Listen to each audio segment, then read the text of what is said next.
오늘은 사순절 5번째 주일입니다. 시편 146편 1절과 2절 그리고 5절을 힘입어 하나님을 예배한 자리에 나아가겠습니다. 할렐루야, 내 영혼아 여호와를 찬양하라. 나의 생전에 여호와를 찬양하며 나의 평생에 내 하나님을 찬송하리로다. 야곱의 하나님을 자기의 도움으로 삼으며 여호와 자기 하나님에게 자기의 소망을 두는 자는 복이 있도다. 아멘. 찬송가 91장입니다. 새 찬송가도 91장입니다. 함께 찬양하시겠습니다.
전능하사 천지를 만드신 하나님 아버지를 내가 믿사오며 그 외아들 우리 주 예수 그리스도를 믿사오니 이는 성령으로 잉태하사 동정녀 마리아에게 나시고 본디오 빌라도에게 고난을 받으사 십자가에 못 박혀 죽으시고 장사한 지 사흘 만에 죽은 자 가운데서 다시 살아나시며 하늘에 오르사 전능하신 하나님 우편에 앉아 계시다가 저리로서 산 자와 죽은 자를 심판하러 오시리라.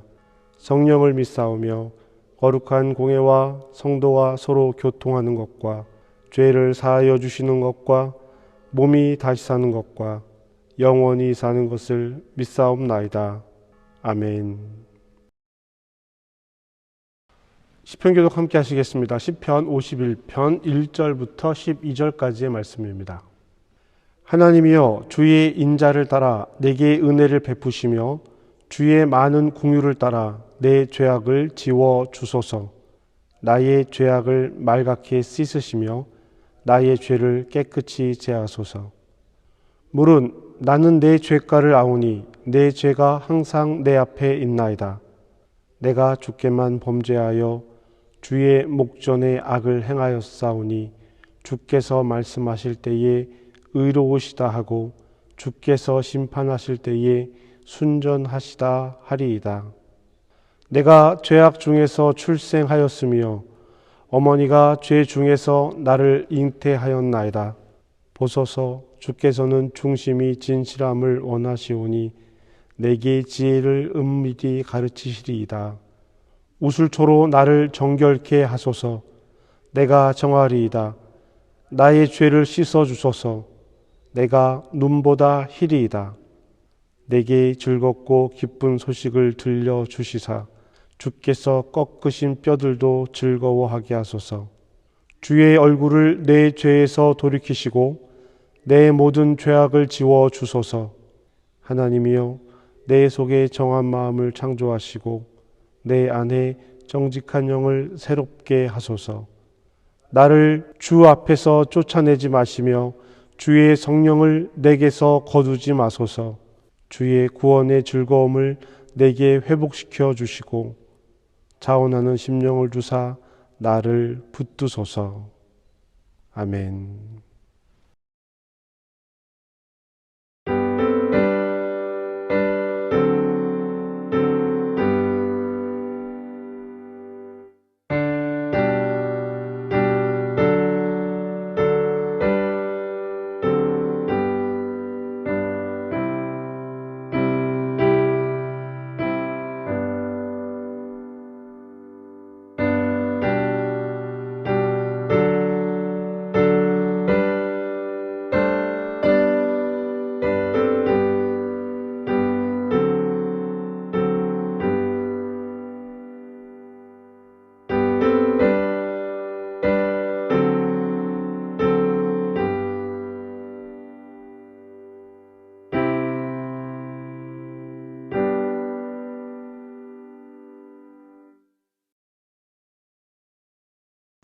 거룩하신 하나님 아버지, 오늘도 귀한 주일 예배에 저희를 불러주셔서 아버지를 찬양하게 하심에 감사합니다. 하나님의 은혜에 목마른 저희가 예배의 자리에 나왔습니다.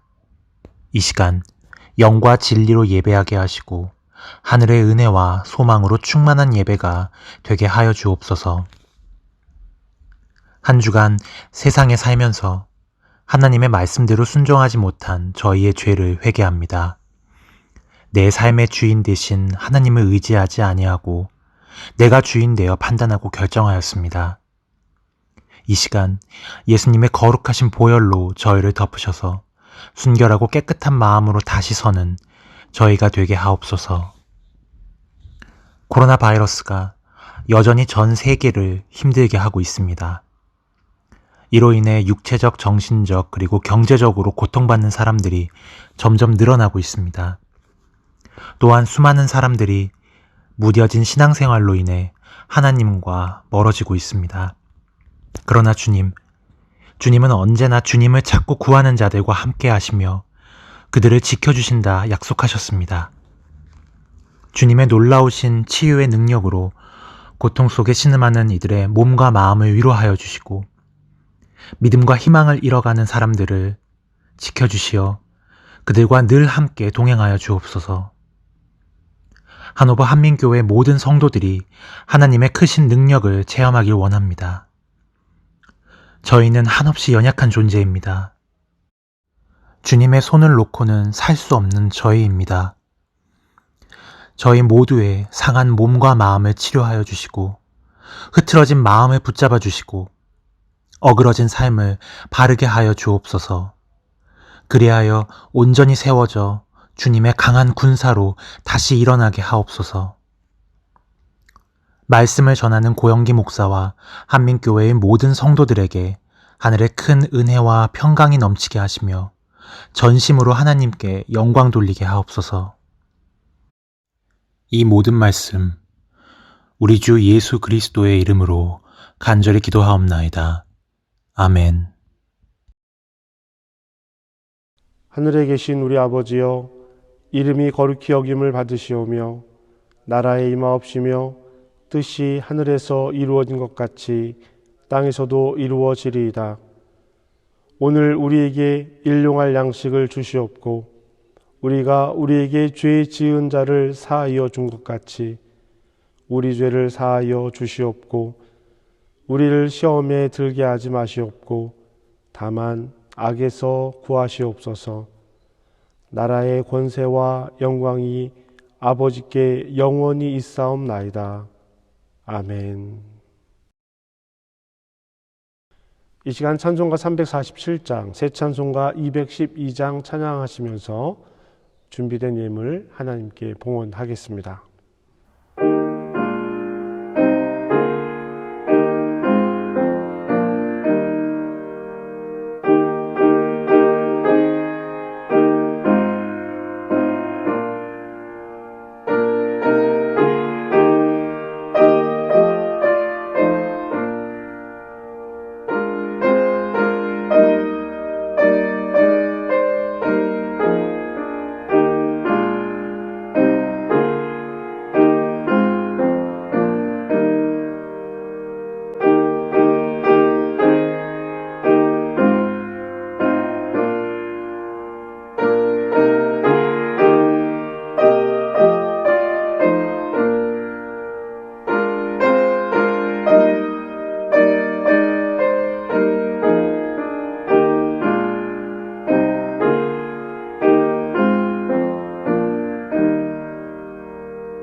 주님이 우리에게 주신 것들이 너무나 많은데 우리는 가진 것이 없다고 불평하며 살았습니다. 주님이 이미 많은 것들을 주셨는데 우리는 받은 것이 없다고 원망하기도 했습니다. 주님은 내가 원하고 바라는 것보다 더 좋은 것을 주셨는데 나는 눈이 어두워 주님이 주신 것들을 보지 못했습니다. 주님, 이제 눈을 떠서 주님이 보신 것을 깨닫게 하시고 주님 주신 것을 더욱 감사하며 살게 하옵소서. 더 나아지길 원하는 삶이지만 욕망에 사로잡히지 않게 하시고 더욱 풍성한 삶을 원하지만 욕심에 사로잡히지 않게 하시옵소서. 또한 들여진 물질이 사용되는 곳에 하나님의 축복이 가득하길 원합니다. 주님 도와주시옵소서. 예수님의 이름으로 기도합니다. 아멘. 가늠하지 말라 하였다는 것을 너희가 들었으나 나는 너희에게 이르노니 음욕을 품고 여자를 보는 자마다 마음에 이미 가늠하였느니라. 만일 내 오른눈이 너로 실족하게 하거든 빼어내버리라. 내 백체 중 하나가 없어지고 온몸이 지옥에 던져지지 않는 것이 유익하며 또한 만일 내 오른손이 너를 실족하게 하거든 찍어내버리라. 내 백체 중 하나가 없어지고 온몸이 지옥에 던져지지 않는 것이 유익하니라. 또 일렀으되 누구든지 아내를 버리려거든 이혼 증서를 줄 것이라 하였으나 나는 너희에게 이르노니 누구든지 음행한 이유 없이 아내를 버리면 이는 그로 간음하게 함이요 또 누구든지 버림받은 여자에게 장가드는 자도 간음함이니라. 사랑하는 성도 여러분, 평안하셨습니까? 사순절 5번째 주일을 맞이하고 있습니다. 여러분 모두 333 공간기도 함께 동참하고 계시죠? 혹시 나는 다른 시간에 기도하고 있어서 이 기도는 따로 참여하지 않습니다 라는 분들이 계시다면 333 공간 기도를 꼭 함께 참여해 주시길 부탁드리겠습니다. 부활절까지 함께 진행이 되는데요. 이 기도를 통해서 한오버 한민교회가 함께 기도했으면 좋겠습니다. 공동체의 기도입니다. 저와 여러분들 모두가 함께 동참하시기를 다시 한번 부탁드리겠습니다. 지난주 우리는 살인에 대한 계명, 살인에 대한 새로운 계명을 보았습니다. 살인을 직접적으로 하지 않았으니까 나는 괜찮다, 이웃과의 관계가 자신 있다라고 여기는 사람들에게 예수님께서는 구체적인 행동으로 옮기지 않았다고 하더라도 마음에 그 생각을 품은 것만으로도 충분히 잘못된 것이고, 형제를 향해서, 이웃을 향해서 분노와 멸시의 마음을 갖는 것에 대해서 하나님께서 어떻게 여기시는지를 말씀해 주셨습니다. 살인으로 상징되는 폭력, 수없이 많은 폭력의 근원은 마음의 분노와 멸시가 행동으로 터져 나오는 것입니다. 그래서 주님은 바보라고 부르는 것도, 멍청이라고 부르는 것도 살인과 같은 급에서 같은 비중으로 말씀을 하고 계십니다. 분노와 멸시의 마음을 품고 사는 것에 대해서 새 율법으로 말씀하신 것이죠. 욕설과 분노 표출로 인한 폭력에 대해서 말씀하신 후에 이제 10계명의 다른 계명인 간음에 대해서 말씀하십니다. 이것도 역시 새 법으로 말씀을 하십니다. 우리가 이 산상수훈을 보면서 가장 중요하게 여겨야 하는 것은 새로운 율법에 대한 의미입니다. 예수님과의 관계이죠. 내가 하는 것이 아니라 심령이 가난한 사람이 하나님 앞에 빈손과 빈 마음으로 와서 하나님, 이 일은 내가 할 수 있는 일이 아닙니다. 하나님께서 함께하여 주시옵소서라고 말하는 것입니다.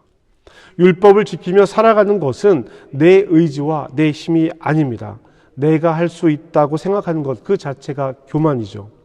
교만은 인간이 가진 가장 큰 죄일 것입니다. 내가 하나님처럼 되겠다라고 하는 것이거든요. 판단하겠다라고 하는 것이니까요. 선악과가 알려주는 교훈이 바로 거기에 있습니다. 하나님처럼 되려 하는 마음, 내가 판단하고 내가 기준을 갖겠다라고 하는 마음이죠. 요약된 내용이라고 하더라도 살인에 대한 내용은 제법 긴 내용을 다루고 있습니다. 아마도 그것은 산상수훈 당시에도 예수님께서 살인에 대해서 길게 말씀하셨을 것이기 때문입니다. 살인 자체가 물론 중요한 문제이지만 살인 자체의 중요성, 다른 율법에 비해서 살인에 대해서 중요하게 다룬 것이 아니라 그 의미에 대해서, 원리에 대해서, 비슷한 원리에 대해서 길게 말씀하셨을 것입니다. 즉 마음의 분노를 표출하는 것, 그리고 무엇보다 마음의 분노를 담고 있는 것에서 살인이 시작되는 것이기 때문입니다. 인간의 삶에서 멸시와 억제되지 않는 분노를 제거한다면 실제로 발생하는 많은 문제들이 해결될 것입니다. 분노와 멸시만큼 죄의 근원이 되는 것이 욕망입니다. 욕망 역시 마음에서 일어나는 것이죠. 오늘 본문에 기록된 말씀은 대중설교에서는 다루기 좀 부담스러운 말씀이긴 합니다. 성과 이혼이 주제이기 때문입니다. 성과 이혼은 그 경험을 가진 당사자나 혹은 가족 또는 가까운 친구와 이웃들 중에 그 일이 일어날 수 있기 때문입니다. 그래서 자칫 잘못하면 마음의 상처를 줄 수 있기 때문이죠.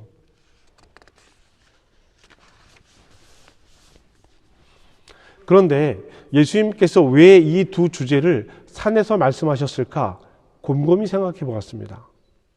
물론 간음하지 말라라는 것이 10계명에도 나오는 이야기입니다. 그만큼 살인과 더불어서 중요하게 다루었던 문제였습니다. 요한복음에 기록되어져 있는 간음한 여인을 향해서 죄 없는 자가 돌로 치라라는 말씀도 이 내용과 연결해서 볼 수 있는 그런 내용입니다. 그럼에도 간음과 이혼을 왜 말씀하고 계실까? 이 이야기의 중요 대상자들이 여자들이기 때문입니다. 이혼에 대해서 이야기하면서도 중요한 내용은 간음에 초점을 맞추고 있습니다. 이것은 남성 중심 사회에서 힘을 가진 남자들이 힘이 없는 절대적 약자 여자들, 더욱이 이혼당한 여자들은 지금의 상식에서는 상상도 할 수 없는 대우를 받았던 그 시대에 대한 이야기입니다. 하나님께서 이웃을 향한 계명 중에 살인과 간음을 절대적인 금기 사항으로 삼으셨던 것, 그리고 그 후에 약 1000년의 시간이 지난 다음에 예수님께서 그 사회가 가지고 있는 이 고정된 관념에 대해서 다시 한번 말씀하고 계신 것입니다. 간음은 결혼하지 않은 사람들의 성적 접촉으로 규정을 했습니다. 최소한 둘 중 안에 하나는 결혼한 사람이어야 간음이 성립이 되는 것이었습니다. 오늘날과의 차이가 있다면 예수님 시대에는 간음이란 예외 없이 여자들에게만 적용되는 것이었습니다. 남자는 결혼을 했다고 하더라도 노예나 신녀를 비롯한 여러 방법으로 다른 여자들과 성적인 접촉을 가졌었죠. 또 기혼 남성이 미혼 여성과의 관계도 그런 관점에서 볼 수 있었습니다. 그래도 이 죄에 대한 벌은 여자만이 가졌다라고 하는 것입니다. 간음이라는 것은 온전히 여자에게 주어진 형벌이었습니다. 예수님 당시 사람들에게 살인과 마찬가지로 특정 행위를 하지 않는다라고 해서 나는 성적으로 자신을 옳다라고 여기는 수많은 남자들을 예수님은 만나셨을 것입니다. 마치 살인하지 않았으니까 나는 죄를 짓지 않았던 것이야 여겼던 사람들에게 마음의 분노와 바보, 멍청이, 형제와의 다툼이 먼저라고 비슷한 수준이라고 말씀하시는 것처럼 아내가 아닌 다른 여자를 만나도 법적으로 죄가 되지 않는다고 여겼던 사람들에게 당신들 마음에 무엇이 있습니까? 라는 질문을 하고 계신 것입니다. 남자와 여자를 창조하신 분은 하나님이십니다. 모든 것이 하나님의 피조분 안에서 이루어지는 일이라면 이 남녀의 성의 문제도 축복된 관계입니다. 하나님께서 창조 마지막에 주신 가장 귀한 선물인 남자와 여자가 일방적인 관계가 되고 폭력적인 관계가 되고 욕망의 대상이 되어 버립니다. 창조의 원래 목적을 벗어나게 된 이것이 죄입니다. 관역을 벗어나고 목적을 벗어난 것이죠. 그래서 예수님은 이렇게 말씀하십니다.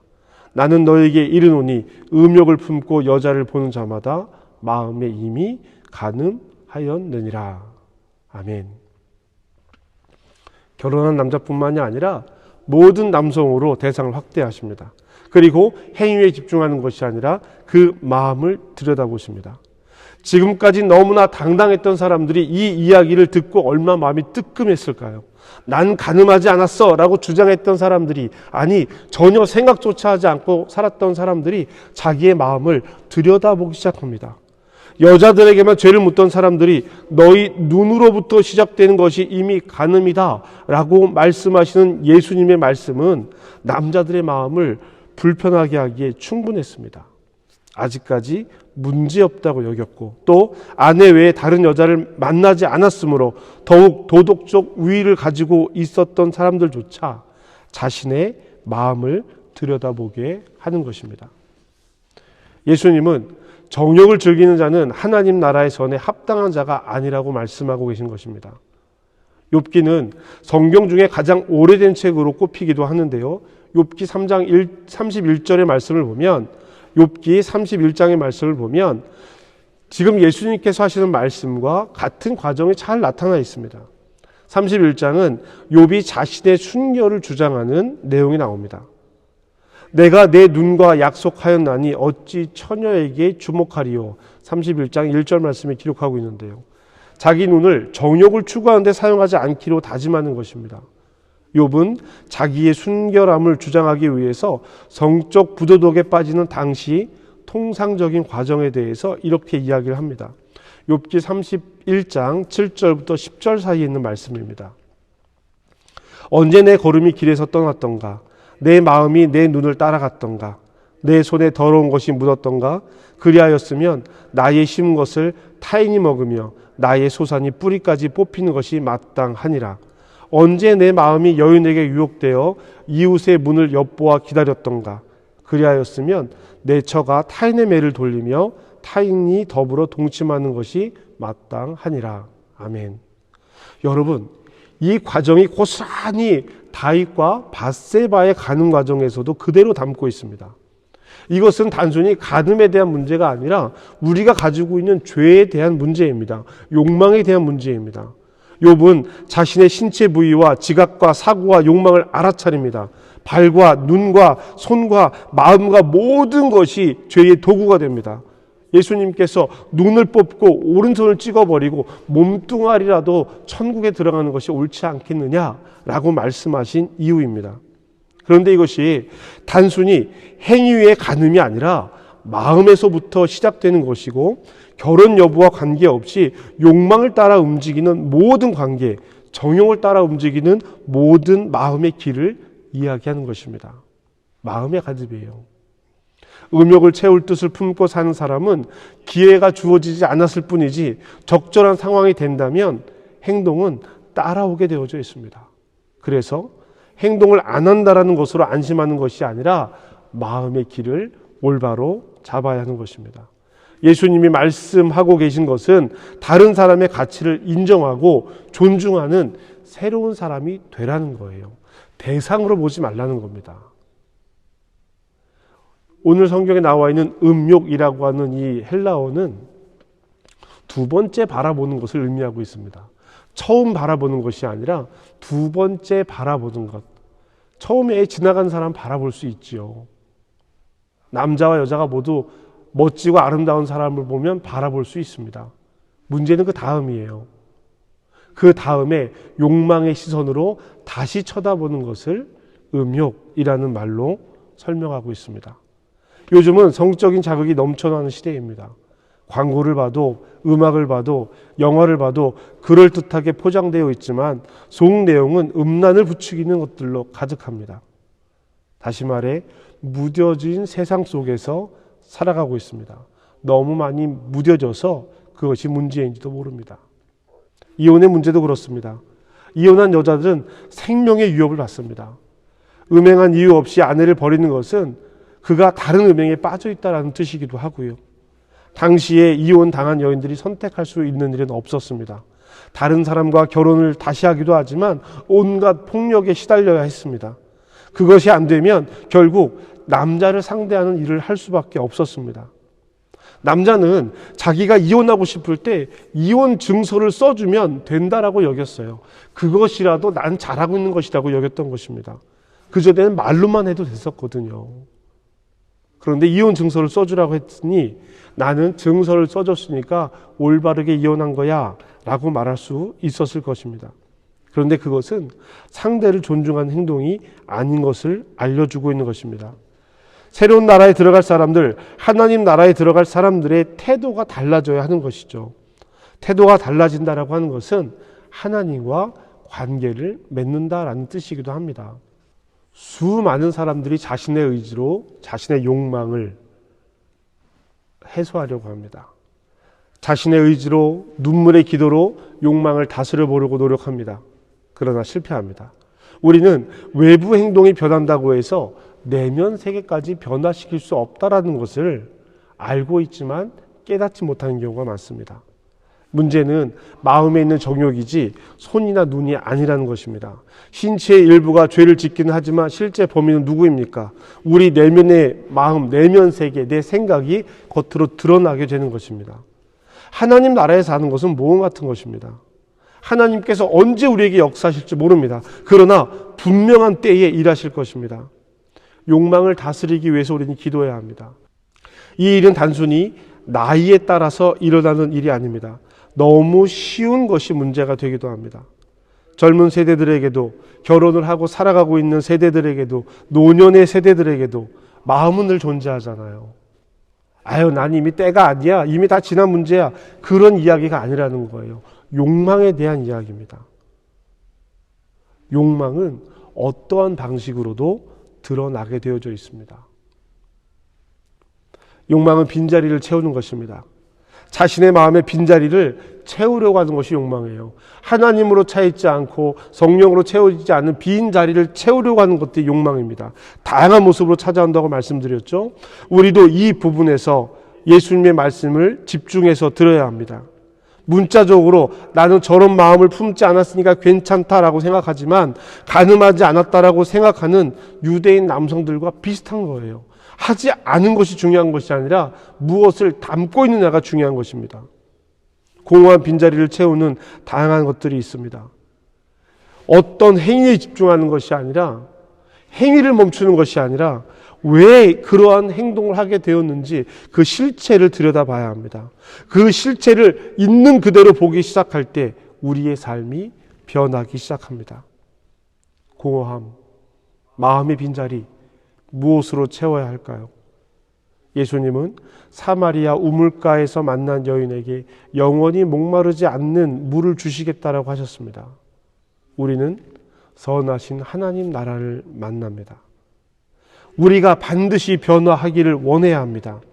거듭해서 실패하는 사람들은 나도 변화를 원합니다. 그런데 내가 변하지 않아요. 내가 어떻게 변화를 원하지 않는다고 말할 수 있겠습니까? 라고 말할 수 있습니다. 그런데 많은 경우 그들은 변화를 원하는 것이 아니라 단순히 실패의 결과물을 달가워하지 않는 것입니다. 입으로는 변화를 이야기하지만 자신을 직면하고 자신을 발견하는 일을 외면합니다. 자신의 욕망을 들여다보는 그 출발점, 반드시 변하고 싶다라고 하는 마음의 고백입니다. 그러기 위해서는 우선 자신의 허전함의 원인, 욕망의 원인을 살펴야 합니다. 이 욕망에서부터 거짓들이 시작되기 시작해요. 그리고 욕망을 변화시켜 달라고 확인된 욕망을 하나님께 기도해야 합니다. 순전함을 갈망하는 마음을 달라고 기도해야 합니다. 강력한 기도야말로 영원하고 진정한 변화를 위한 첫걸음입니다. 마음이 짓는 죄, 자기 내면을 향한 한 걸음이 더 깊어지는 사순절이 되시기를 주님의 이름으로 축복합니다. 욕망을 발견하고 욕망 안에 있는 나의 죄성을 발견하고 그 뒤에 있는 하나님의 은혜를 발견하는 저와 여러분의 시간이 되시기를 주님의 이름으로 축복합니다. 우리 시간 결단의 기도를 함께 하실 텐데요. 오늘 말씀을 통해서 예수님께서 우리의 마음을 얼마나 중요하게 여기고 계신지, 그 마음의 길을 얼마나 중요하게 여기고 계신지 우리 다시 한번 살펴보고 기도했으면 좋겠습니다. 그리고 내 속에 있는 욕망을 발견했으면 좋겠어요. 하나님, 나의 욕망을 발견케 하시고 순전함의 길로 들어가게 하여 주시옵소서. 우리 함께 간구하며 결단하며 기도하시겠습니다.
사랑해 주님 감사합니다. 오늘도 말씀을 들었습니다. 말씀을 따라 살게 하시고 말씀을 따라 사는 동안 하나님 나라가 내 삶에 이루어지게 하시옵소서. 주님, 마음을 지키겠습니다. 욕망에 따라 흔들리는 삶이 아니라, 욕심에 따라 흔들리는 삶이 아니라 마음을 지켜 하나님 나라를 살겠습니다. 그러기 위해서 기도하겠습니다. 갈망하며 기도하겠습니다. 심령 깊은 곳에 하나님 임재하시옵소서. 예수님의 이름으로 기도합니다. 아멘. 우리 파송의 인사를 함께 나누겠습니다. 여러분은 생명의 말씀을 들었습니다. 삶 속에서 생명의 말씀으로 흔들리지 않고 말씀을 따라 살겠습니다. 주님, 우리를 도우소서. 우리 주 예수 그리스도의 은혜와 하나님의 사랑과 성령의 교통하심이 이제 마음의 길을 찾아 순전함으로 하나님 앞에 마음을 드리며 마음을 살펴보기를 다짐하고 원하는 성도들에게 지금부터 영원까지 함께 하시기를 간절히 축복합니다. 아멘. 여러분 사랑하고 축복합니다. 사순절 5번째 주일 예배를 드렸습니다. 오늘도 온라인으로 예배하시는 여러분들 기억하고 생각하면서 여러분을 위해서 기도하고 있습니다. 함께 예배드림이 참 기쁜 일입니다. 우리 줌으로 예배드리고 있는데요. 오전 11시 줌에서 함께 예배할 수 있습니다. 온라인으로 예배하시는 분들은 가급적 줌에서 함께 예배하실 수 있도록 동참해 주시면 좋을 것 같아요. 오전 11시에 함께 예배를 드립니다. 말씀 중에도 여러분들에게 말씀드렸지만 333 공간 기도로 사순절을 보냅니다. 오전 9시 정오 그리고 오후 3시에 각각 3번 하루 3번 기도하는 333 공간 기도 여러분 잊지 마시고 함께 동참해 주시기를 부탁드리겠습니다. 지난주부터 광고 말씀드리고 있는데요. 교회학교를 위해서 기도해 주시기를 부탁드리겠습니다. 교회학교가 중등부 과정을 개설하면서 현재 초등부 담당 교사인 서종호 집사님과 함께 중등부 사역에 동참하실 분을 모집하고 있습니다. 교회학교가 교사가 좀 부족한 편인데요. 여러분 함께 기도해 주시고 온라인 예배와 온라인 분반 공부 등 진행되고 있는 일에 대해서도 관심 가지시고 함께 기도해 주시기를 부탁드리겠습니다. 네, 재직회의 열리게 됩니다. 이번 주 안에 열리게 되는데요. 여러분 기도해 주시기를 부탁드리겠습니다. 큐티 세미나를 모집합니다. 줌으로 진행하게 될 텐데요. 말씀 묵상에 대해서 저와 여러분들이 함께 이야기를 나눌 시간을 갖도록 하겠습니다. 일시는 4월 7일, 4월 14일, 4월 21일 수요일 오전 11시에서 12시 1시간씩 3일에 걸쳐서 진행을 하도록 하겠습니다.